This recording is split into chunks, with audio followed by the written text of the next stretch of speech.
这个不是一般的红豆，这是王维诗里的。好好说话。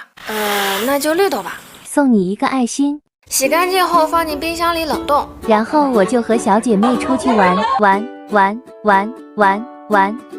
他们就在冰箱里冻了3天3夜。3天后，冻得梆硬。为今之计，只有用我的怀抱和热情的双手暖化它们。太冰了，过冷的手。哎呀，算了，直接扣过来倒吧。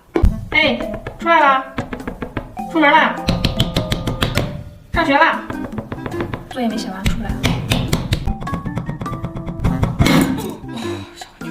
水稍稍淹没豆子即可，煮到它们皮开肉绽为止，再加入糯米粉、白糖和牛奶，搅拌均匀就可以分装了。堵住了就用小棍子戳一戳，就这样戳倒戳倒戳倒戳，就搞定了。哦，不对，再冷冻1晚就搞定啦。吃起来甜甜的、沙沙的，虽然很冰，但是不会硌牙。出门的时候塞进口袋里就 OK， 遇到坏人还可以防身。乃斯。